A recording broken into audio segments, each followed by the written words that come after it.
and welcome to another episode of Creative Belief. This podcast is a curated collection of conversations with creatives who believe that creativity can change the world. My name's Alex. I get to be one of the co-hosts on the show, and I'm here with my business partner and my buddy, Josh Day. Josh, how's it going today, man? Hey, it's going good, man. I'm excited to get going, to get to know Michael a little bit, our guest, and learn a little bit about him and what he's doing. Yeah, we're super excited. Today on the show, we've got Michael Smith. Michael is a designer, a dad, and the founder of Dadsigner, a creative agency offering subscription-based design services to help companies grow without the cost of a full-time in-house designer. Michael is also the host of the Dadsigner podcast, an interview-style podcast where dads who are designers talk about how their kids have impacted their design. Michael, dude, welcome to the show. Yeah, thanks for having me. For sure, man. Thanks for responding to a random Threads comment and us swapping podcast interviews. Yeah. Threads has been a true gift to finding other like-minded people. I feel like their algorithm is super honed in on at least what I'm looking for. Yeah, for sure. I got to get in my Threads game. I've had a lot of people who have expressed very similar things, and I struggle just to manage to like open up Instagram and or LinkedIn most days. So I'll get there one day. Yeah. Sweet. Well, let's get into it then. Tell us just a little bit about you. We want to get to know you. Tell us about your backstory. Where'd you grow up? How did you get exposed to the world of creativity? Yeah, so I live not too far from where I grew up. Me and my family are in the suburbs of Philadelphia. I was born in South Jersey, so on the east side of Philadelphia, and then in fifth grade moved to the west side of Philadelphia in Pennsylvania. Pretty much grew up here my whole life, went away for college, and then came back. I'm a dad. I have two daughters. My wife has really, really grown up like within 1 mile of like her childhood home. That's where we live now. And it's great. Grandparents on the same property as us, grandparents a quarter mile down the road. So it's really, really awesome. Yeah. But from a creativity perspective, I was thinking about this before. There are two key moments that I can identify as like helping me. I realize that creativity was a profession that you could pursue. The first one was Bruce Blitz. Are you guys familiar with Bruce Blitz? Why do I know that name? So he was a cartoonist on TV back in the 90s. And I didn't realize this, but he's from like the Jersey, Philly, New York City area. But he would like, I don't remember what morning. I don't think it was PBS. It might have been, but he would draw cartoons, and I wanted to be a cartoonist when I was a kid. I had all these books on like how to draw characters and body composition, hands and faces. I just never got a hold of those things. And those are kind of critical, I feel like, in the world of like cartoonists. Totally. Even though cartoons go wild, right? You can have really obscure, non-realistic body forms, and it's still like it lands. I just didn't practice enough is really what it came down to. And so Bruce Blitz was like the first thing when I was like in my, elementary years. And then when I got into high school, I really got into photography, Popular Photography magazine, which led me to like Yearbook in high school. And there was this one challenge every year. Popular Photography would provide you 10 images. You would go on their website, you would download them, and then you would have to Photoshop them into a new composition. And I remember making this like super obscure chess set, thinking that like it was the best thing ever, and it was complete garbage, like with the photos that they had provided. And that really got me started down like, what is design? What is this pirated version of Photoshop I have, and how do we get into it? Let's go, dude. It still continues to be the theme on this show. I actually had a guy text me the other day and he's like, how have none of y'all been arrested? Because like every episode you're talking to a designer who's like, yeah, dude, my first copy of Photoshop was a cracked version. I got it somewhere online. I downloaded it. I got it from my buddy who was in college, whatever. And so I'm glad. I feel like that's like a thing that we can all bond over and share. Yeah. Yeah. I mean, I feel like Adobe doesn't care because they've got us locked in now. Yeah, they do. And just like any good drug dealer, the first one's free. Yep, 100%. I know my cousin was my my Photoshop dealer. Appreciate his wizardry with computers at a young age because he would hook me up pretty regularly. So definitely appreciate. What was your that. first version that you had? Oh man, I think was it like called CS2 at that time, or was it like did it start like CS4 or like with the names like that? I couldn't remember. I think it was like the second version is what I had. Yeah, they changed to CS at a certain point. There was I know I can remember. Yes, pre that it was just numbered. Yeah, so I was 7. That's true. Photoshop 7. Okay, and then it went. I think when they got to 10, they switched to CX. Or CS. Yeah, that's right. So it would have been. I honestly can't remember. I remember getting CS4 though and thinking like this is amazing, but I had already had a few before then. Upgrade. Yeah.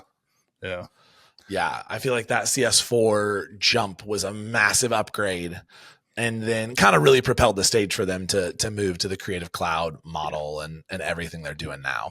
And like you said, we're locked in. Like I'm gonna pay for it all the time. So, well, dude, that's awesome. How did you go then from like discovering that creativity? Right. You said like, I didn't realize this could be like a career. How did you take all of that passion, kind of that work, and turn that into a career in the design space? Yeah. When it came time for college, my cousin knew what graphic design was, and he was like, you need to get a Mac and this is what this is. And so I did a couple of visits to schools.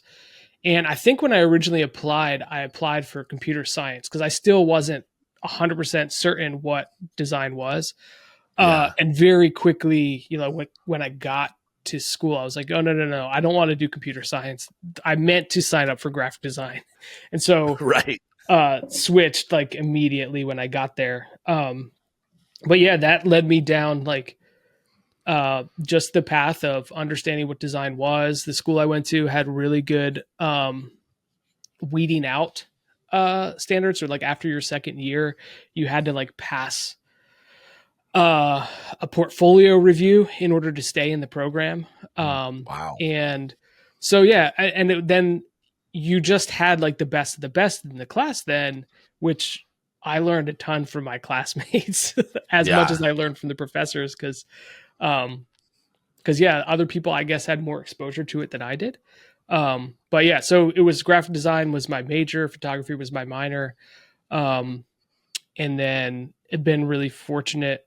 It took a little while to land a full-time role, when I got out of school because of where the economy was at. But once I did, I was really fortunate that, people saw my work, they liked it, and have been on that track for almost 15 years now. Yeah, that's awesome. And I think there is something to be said for that, like healthy, almost like competition in that classroom setting, right? Being around your peers who are really talented and always wanting to kind of like push each other and push the boundaries of like what you can do. It can get really unhealthy really fast, but I think in that setting, it can be this really like awesome thing that drives us to want to create better, right? Because you don't want to present work that your classmates are going to see and them just be like, who's this dude? How did he pass the portfolio review and how is he still here, right? Like, so it creates that, I think, a little bit of that motivation when you work around or under really like talented other creatives in your field. And I think sometimes, I don't know if you've experienced this now, like launching your own business, it's sometimes intimidating and hard to like keep yourself around other creatives who are doing really, really great work. Cause you just get so locked in, or you're like, I've got it all figured out. Like, I'm just going to kind of do my thing. Yeah. Yeah, totally. I mean, the part of the reason I launched the podcast was to have conversations, because I'm solo. Like, I think you use the term agency in the intro, and I think that's a very generous term for the thing I do, which is solo designing, which is great, but it's really, really helpful. Like conversations like this, conversations on the podcast with other people that are going through it, it's just very life-giving. Yeah, we talked a ton. I mean, like when I approached Josh with the idea of the podcast, one, he didn't want to do it. And that's just his life. He still doesn't want to do it, but he's here. But I was like, dude, this is actually really selfish, because there's a bunch of people I feel like I want to talk to, but I feel like if I DM them, I'm going to be that weird, creepy dude that's like, hey, you want to get on a call and chat? And the podcast has allowed us to, I think, like have conversations with people that we probably maybe wouldn't have had a foot in the door, but they're like, heck yeah, I'll get on a podcast and talk about design and creativity and whatever.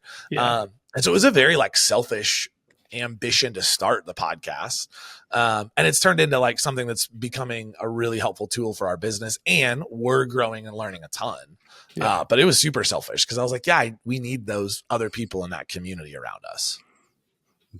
Yeah, and I think we all like deal with that like imposter syndrome type of thing. So like even sending those messages to people and we're like, we have no like ground or like thing to stand on. Like, you know, you don't know who I am. I know who you are because I've followed your work for a while, you know, and I'm a fan. But in some ways it's given us that kind of what you were saying within your college setting, like that similar sort of experience with being able to virtually collaborate or just learn from one another about their processes or their thoughts or the way they go about things. And yeah, I think it's just been really healthy for us to be able to have those conversations in a setting like this, for sure. I touched a little bit on the creative process there too. I think that's one thing for me that I'm kind of always interested in, just because I'll look at things and I'll just be like, man, how did that artist get to that point, like that final project or that final result? So I'm curious, what for you, like, how do you go about your creative process? And, you know, you can share as much or as little as you'd like, but I'm curious to know what yours is like. Yeah. I feel like it depends on the project for me. Right. And so one of the things I've realized doing like subscription-based design is that it's a lot of production work. And so what does the creative process look like there? 15 years of knowing what works and what doesn't, and just jumping in and doing it immediately. Yeah. Which is some days like I'm really kind of ashamed. Like I do a lot of production work, right?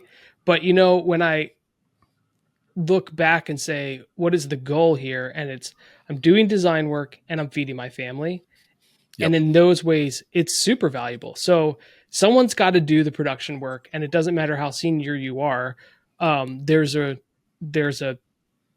benefit to doing that. So like not a ton of creative process on that side, but sure. I still do get to do, you know, some branding projects, some packaging projects, things like that. And when I do those, almost always it starts in the sketchbook, but like thumbnail sketches. I am not, as we mentioned earlier with Bruce Blitz, I still have not found a drawing practice where I feel confident when I put pencil to paper. And so the ideas are mainly are like thumbnail sketches that if you were to look at the sketch and I were to hand you my sketchbook and be like, can you vectorize this? You wouldn't vectorize it the way that I'm envisioning it in my head, because I've like shorthanded like some of the things. I know what I'm thinking, but like someone else might not have. And so that's why I rarely even show my sketches or anything like that. And so it's usually sketch, then go to the computer, and then I like accidentally hit buttons and things happen, and I'm like, oh, that's really cool. Right. I make a bunch of rectangles and it turns out great. Yeah. I didn't mean to delete that line, but actually I like how it looks now. Yeah. And so it's like creative accidents happen along the way. And I just try to ebb and flow with them.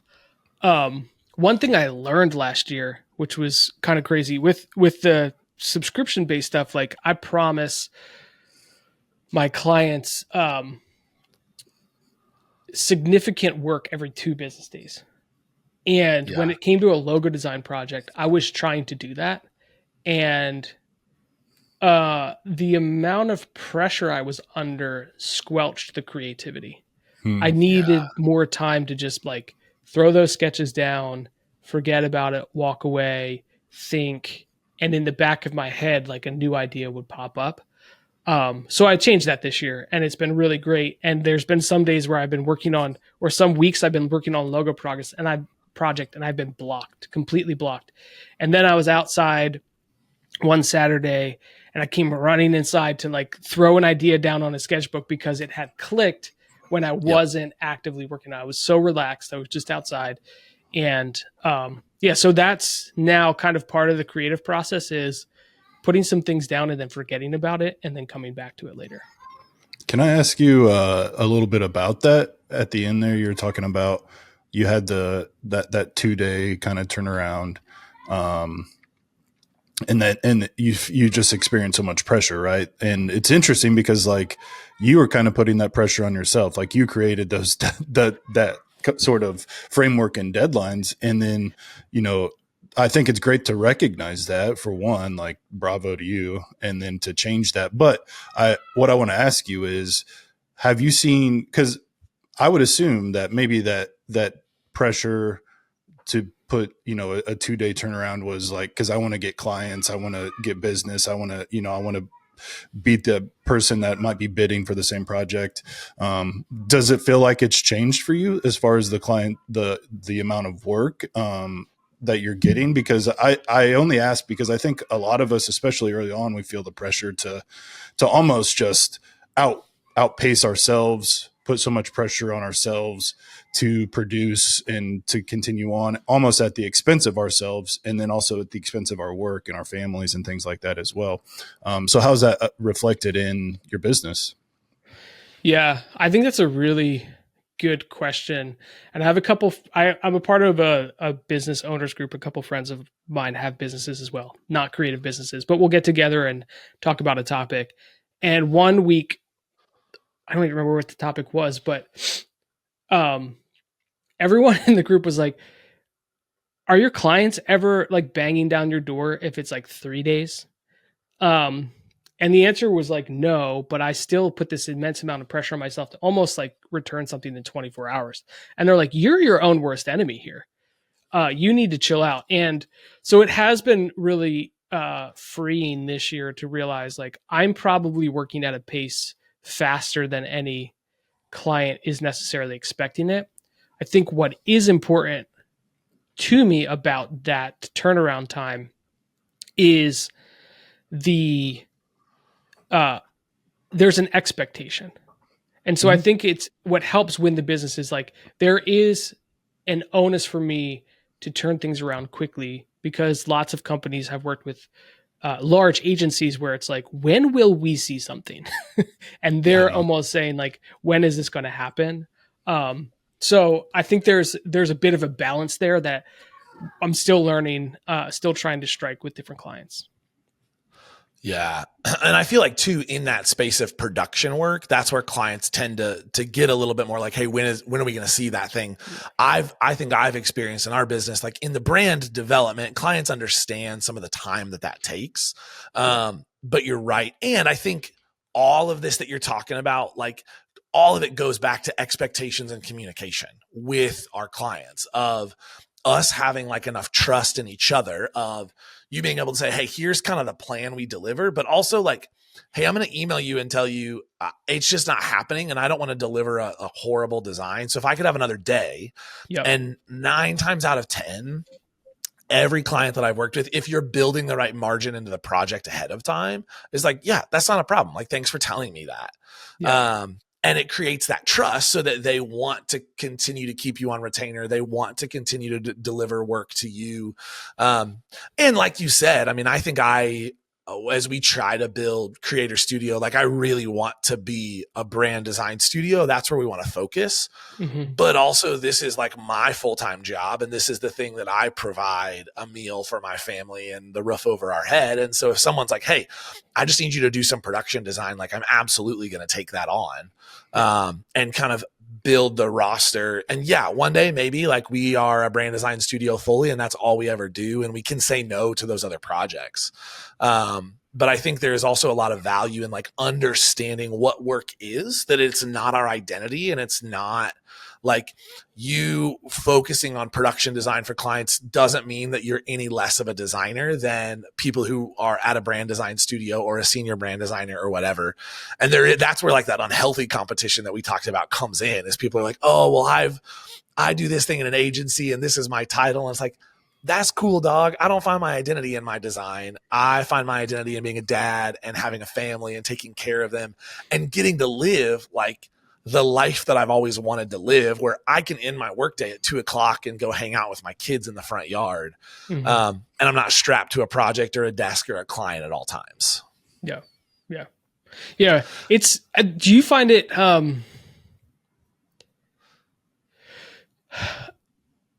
overwhelming and at times where you're like, I need to put food on the table.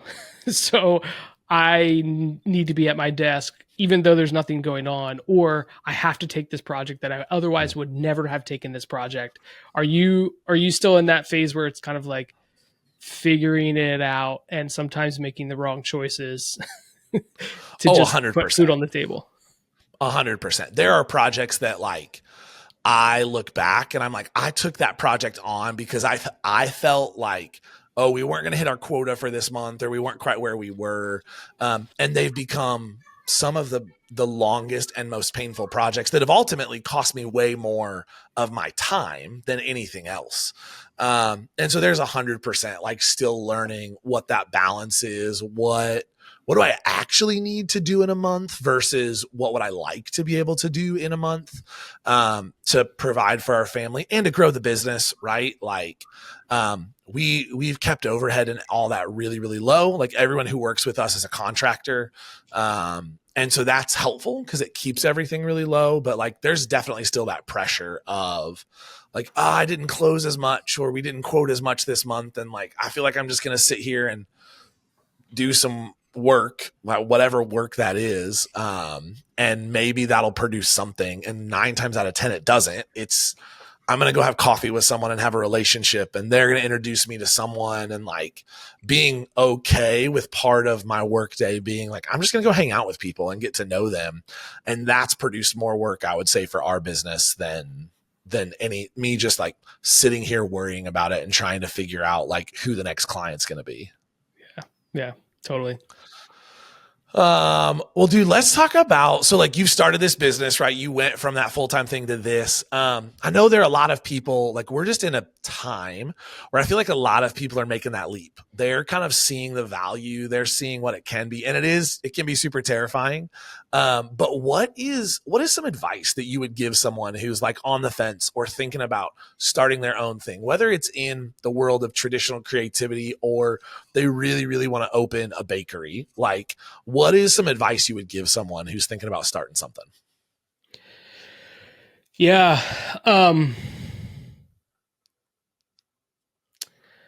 I mean, there's like the smart move, and then there's the move that's like jump before you're ready. And so like the smart move is like, can you do it on the side?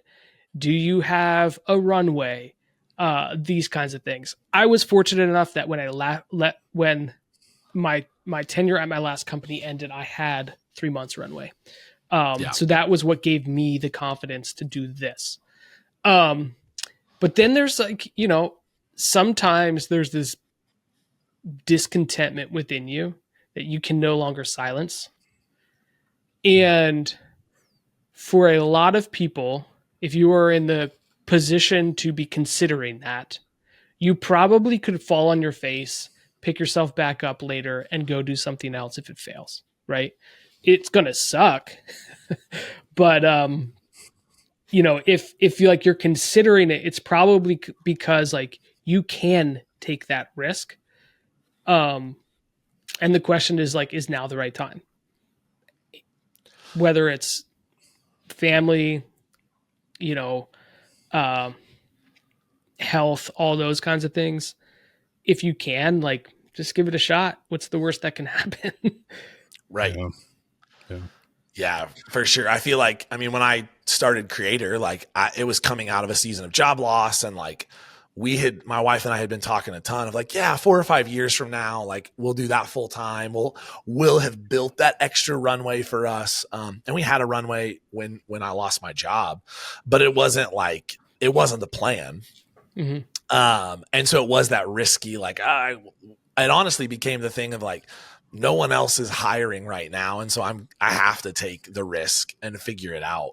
But I think to that point, like there is something about like, I could go get another job if I have to, right? Like I could go work at Starbucks, or I could go get a job somewhere and be able to provide for my family while we figure out what's next, and everything would be okay. And I think that's the thing, like we're all capable of doing that. And it's more, I think sometimes it becomes more of a pride issue of like, if this fails, I don't want to have to admit that it failed. Yeah. And you got to get really comfortable with like, hey, things are not going to go great, right? Like you're going to have months that suck. And your wife's like, hey, when are you paying us this month? And I'm like, well, don't know yet, but let's just keep things real tight. PB&J's for everyone. Yeah. And that's just like part of the journey, and you've got to get really comfortable with that, like kind of towing the line and coming close to failure, and not letting it totally like ruin your world. Yeah. And the evaluation process, kind of like what you were saying, like I think the most pressing thing, and the thing that a lot of us probably go to initially, is financial, pros and cons or things like that too. But I think also you have to step back and look at the place you're working at, and what else is it, taking from you, right? Or like, are those things more important than, maybe the money side of it? Not that that's not important, obviously, but we're all compromising, I think, something, right, somewhere along the ways, whether we work for ourselves at times, or we work for, some sort of organization or company that, has high demands or high turnover projects and things like that. So there is a lot of like really understanding of like your situation, and understanding not just the financial aspect, but what are those other things? And I like too what you said was like, if you feel like you want to do it, then do it. Cause I think for me, like, I'm not that type of person. Like I would tell myself like a million times why I shouldn't, even if the most obvious reason to do it is like right in front of me, or telling me, jump. But that's not me. But it is like, and I think that's the other side of it too, is like asking other people, and, people close to you, people you trust, if you have somebody like a spouse or someone you're close with. 'Cause I think, yeah, like if you're already thinking those things, like obviously there's something inside of you that you're like, this would be really sweet. Like, this could be better than what I'm doing now. And so I think that, it spurs those desires inside of you to want to do that. It can be very challenging, but at the same time, like it can be very rewarding, as well. So. Yeah. I think the other two things that made me think of is like, one is, no matter what you're going to do, if you're going to make a jump and go for yourself, just know you're going to be running a business. And so while you might want to bake sourdough bread or run a creative agency or open a bookstore, you're going to be running a business. And so you have to be ready to run a business. I see a lot of people in the creative field being like, I just want to design cool stuff. And you're like, that's great, but you're running a business. And so you have to know that. The second thing is especially with like brick and mortar or event or experience oriented things, if you have this deep desire for your local community to have a thing and you're like, why does no one open this? It might be your turn. Yeah. And so if you want to see something happen, oftentimes like you're going to have to be the one to do it because no one else is going to be willing to make the risk. So are you going to be willing to make the risk? And so don't sit back and complain and be like, why doesn't our town have this? If you see the need and you have a desire and you can find enough people that are also saying, yeah, that would be cool, maybe you're the one. Yeah, dude, that's so good. Yeah, man, go do it, right? Like go, if there's something not in your community, go do it. Michael, I want to talk about like where you see the world of creativity headed in the next 5 years. Cause I think you're in a really interesting seat where as companies do scale back on full-time hires, full-time employees, there's still a need for the services that you're offering. And so the subscription model and like the outsourced design model is super fascinating to me. Where do you see that going in the next 5 years? Do you see a continuation in companies wanting more of that? Or do you see companies swinging back to that, like in-house creative is the best, option for us? Where do you see that going? Yeah. I wish I knew. Would really help tell figure out how to us run a the business. answers. Yeah. I don't think it's going to be one or the other. It will. I think it will follow wherever the tech world goes. And so so before I went out on my own, I worked in tech for like 10 years, and there has been a consolidation, especially in the product design, UX, engineering space of the tools, or like the skill sets used to be so disparate, but now the tools are creating the ability for people to get pretty dangerous in these areas. So you used to have like 4 people on the team, but now you might only need 2. And if the person's really good, you might only need 1. Right. And so, that's creating this like intense moment of, pressure right now. And we'll see where that comes out on the other side. Right. I think the reality will be that a lot of things are going to look the same. Because of Dribbble already did this with design trends. And there are other things that have done this with trends, is like everything starts to look the same. And so then, okay, how do we differentiate ourselves again? And so I think the pendulum is just going to keep swinging back and forth. But I think it goes back to this: if you communicate well and you are doing solid work, it doesn't have to be award-winning work. It doesn't have to be, blog sharing all over the internet work. If you're doing good work and you're communicating well with people want to work with people.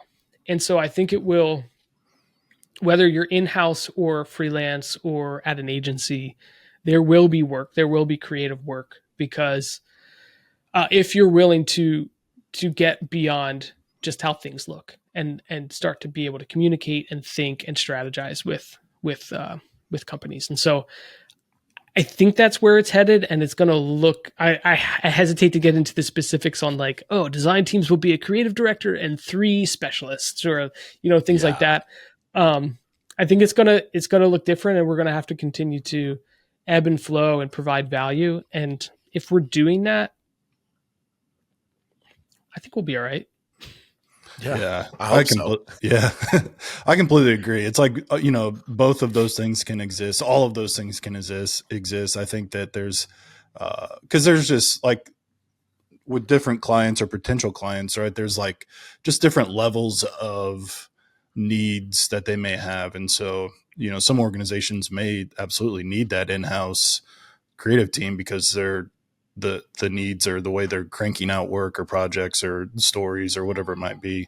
And then there's others that it's like, we can afford that. We see value in that, but hey, let's look at it a different way. And I think, absolutely both of those exist, but it, like you said, it kind of goes back to like, if you're doing good work, people are going to recognize that, and people are going to see that. And I think too, like if you can do good work and treat people well, like I think that goes a long way. So, this has been great. I've loved getting to know you, getting to hear a little bit about your story, about what you're doing. I'd like to wrap it up a little bit here and just tell us a little bit about what's going on with you professionally, or personally, what's on the horizon. Tell us a little bit about Dadsigner. Tell us about the pod, some things that are exciting for you this next year.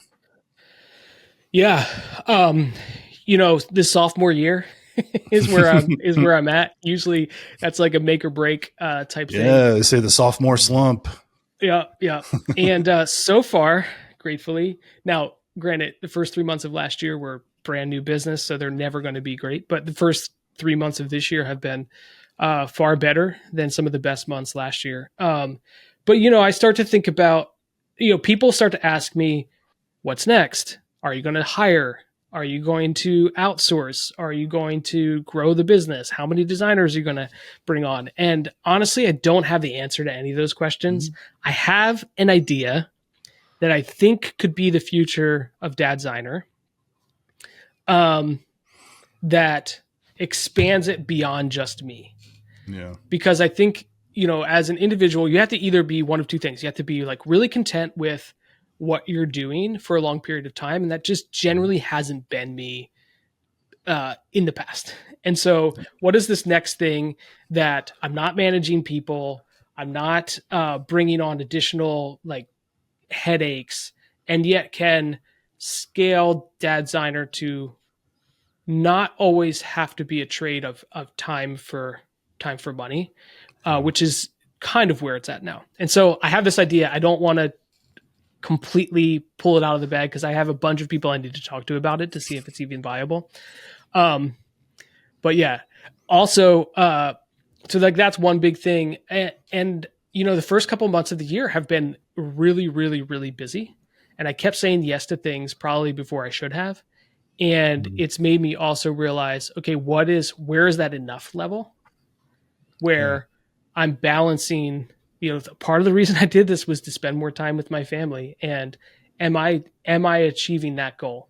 And so this month has been good. I've said no to people. Some people are like, hey, can we meet today? And I'm like, no, not because I have a booked calendar, but because today is not a day that I can meet because I want to go watch my daughter play soccer at 3:00 today, Yep. And so also setting those boundaries has been a big thing. Yeah, I love that.